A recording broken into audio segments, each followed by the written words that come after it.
Buenas tardes. En el día de hoy vamos a estar realizando una exposición sobre la materialización de la unidad el kilogramo.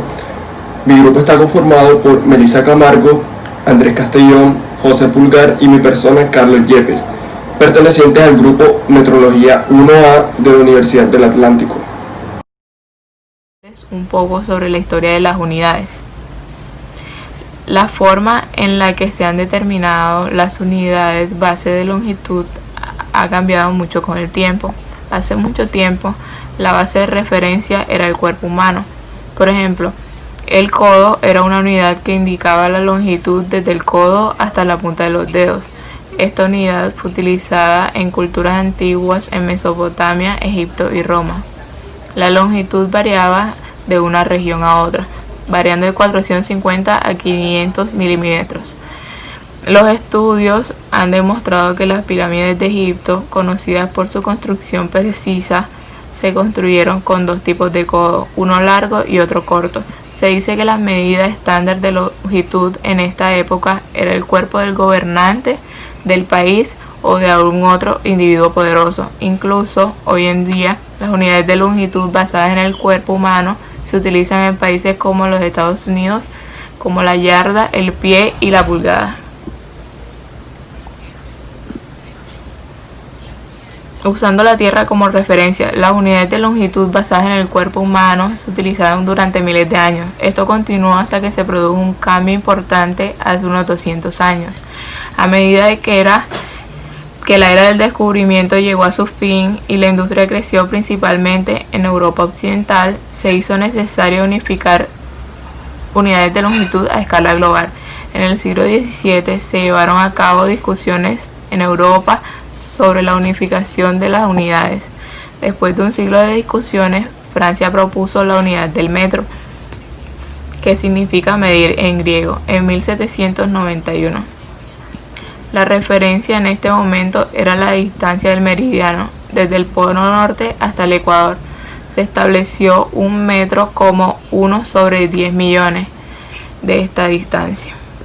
Más tarde, a finales del siglo XIX, se creó en Francia un prototipo de metro que utiliza una aleación de platino e iridio que es altamente resistente a la oxidación y a la abrasión, como resultado de la necesidad de unificar las referencias de dimensión a escala global.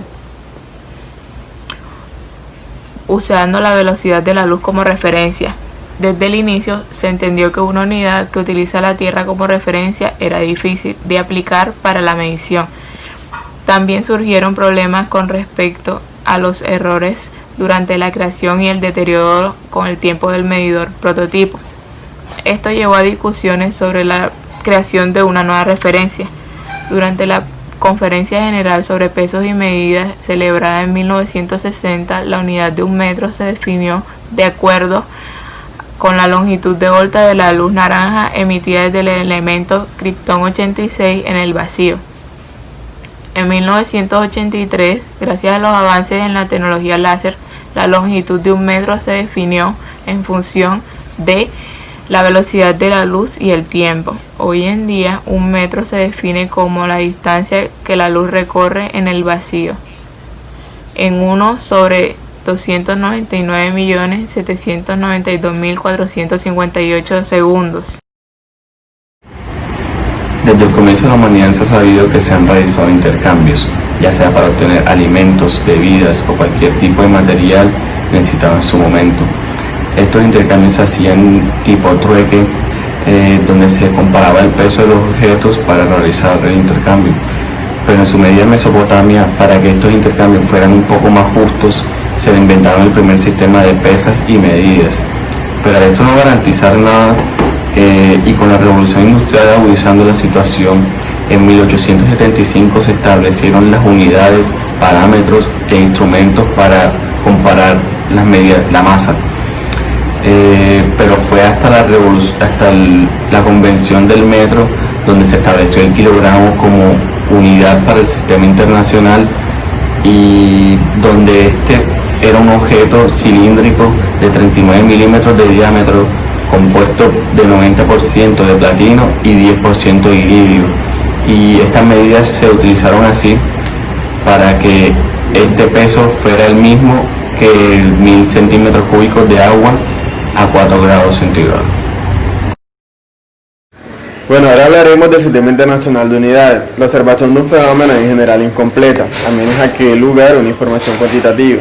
Para obtener esta información se requiere la medición de una propiedad física.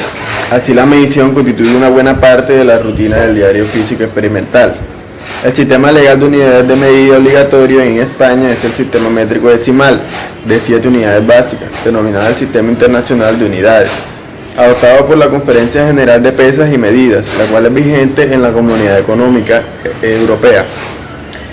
Es un sistema constituido por 7 unidades básicas, las cuales son el metro, kilogramo, segundo, kelvin, amperio, mol y candela, que definen a las unidades básicas correspondientes a las magnitudes físicas, y que han sido elegidas por convención. Las magnitudes físicas fundamentales se complementan con 2 magnitudes más, denominadas suplementarias, cuyas unidades se utilizan para la medición de ángulos. Por combinación de las unidades básicas se obtienen las demás unidades, las cuales son denominadas unidades derivadas del sistema internacional y que permiten definir a cualquier magnitud física. Se trata de la versión moderna del sistema métrico decimal, por lo que el sistema internacional también es conocido de forma genérica como el sistema métrico. Este es el sistema de unidades vigente en casi todos los países del mundo. De las 7 unidades del sistema internacional, el kilogramo es la única que está definida por un artefacto físico, que es el cilindro de 39 milímetros de diámetro, que está constituido de un 90% de platino y un 10% de iridio. Este fue sancionado en la tercera Conferencia General de Pesas y Masas en 1901, ya que lleva depositado en el Bureau Internacional de Pesas y Masas desde 1889, lo que ha hecho que su masa aumente 50 microgramos en 100 años. Y además de esto, todas las limitaciones que conlleva un artefacto físico que puede destruirse, dañarse, y sus variables no son previsibles. Métodos experimentales de la masa. Gracias a los avances tecnológicos y de la industria, es posible realizar una gran cantidad de análisis e investigaciones a los materiales que existen en la Tierra. Para este primer caso, o este primer método conocido como método de Avogadro, fue utilizado uno de estos análisis obtenidos gracias a la ciencia, como lo es la difracción de rayos X. ¿En qué consiste este método?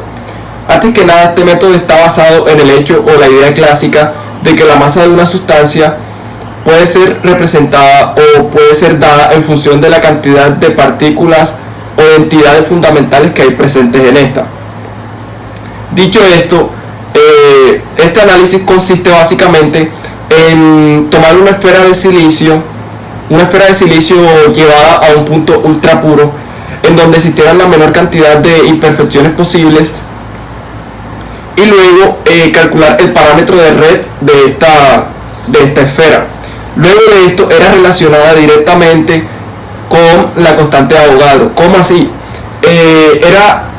Matemáticamente hablando, se relacionaba el peso de un mol de este isótopo o de esta esfera de monocristal de silicio con el valor del número de Avogadro, como se muestra en la diapositiva, dándonos así como resultado una expresión que relaciona directamente la masa de este cristal de silicio con el número de Avogadro, pudiendo hacer posible el cálculo de uno o de la otra dependiendo de cuál conociéramos.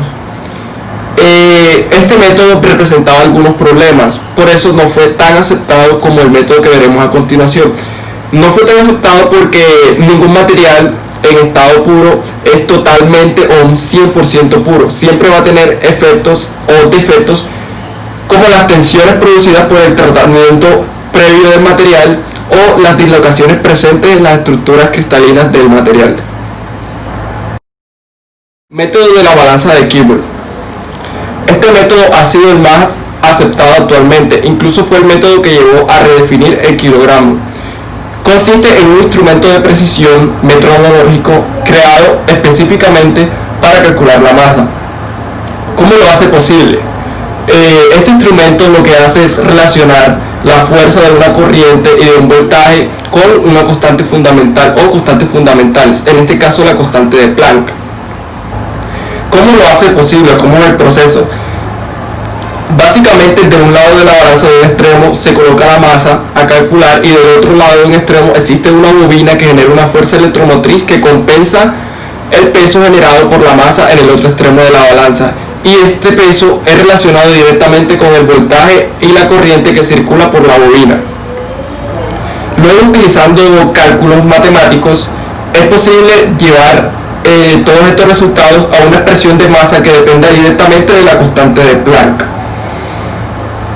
Gracias a esto, este método hizo posible el cálculo de una masa con una incertidumbre muy baja, pero aún así esta incertidumbre fue disminuida aún más, ya que el objetivo de los científicos o los metrólogos en este punto era disminuir la incertidumbre de la constante de Planck para llegar a un resultado de masa mucho más exacto.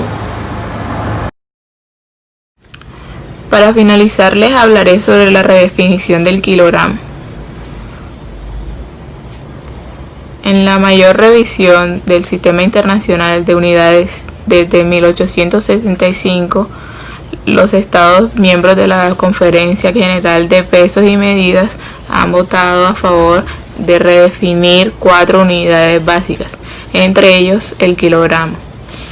En la reunión celebrada el pasado viernes 16 de noviembre en Versalles, los 60 delegados de la conferencia aprobaron por unanimidad la medida que entró en vigor el 20 de mayo del 2019. El nuevo sistema garantiza que las unidades podrán obtenerse en cualquier parte del mundo a partir de su definición y que éstas permanecerán siempre estables.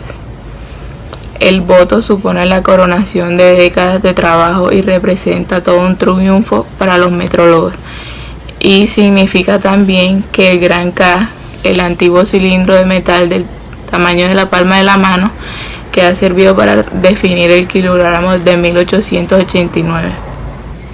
En el caso del kilogramo, su redefinición implicaba medir el valor de la constante de Planck con una precisión muy elevada. La técnica, conocida como el método de la balanza de Watt, permite obtener la constante de Planck al pesar una masa conocida contra una fuerza electromagnética. Otra propuesta se basaba en contar los átomos presentes en 2 esferas de silicio y derivar a partir de ahí un valor para el número de Avogadro. Una ventaja del nuevo sistema internacional es que cualquier experimento efectuado de la manera adecuada podrá emplearse para determinar las unidades de medida. Ello no solo hace que el sistema sea más democrático, sino que también asegura la robustez de las definiciones de cara al futuro, ya que éstas podrán usarse en experimentos nuevos y más precisos, y en principio abrir la puerta a nuevas tecnologías. Además, el sistema ya permite medir masas muy grandes y muy pequeñas con una precisión mucho mayor que la actual.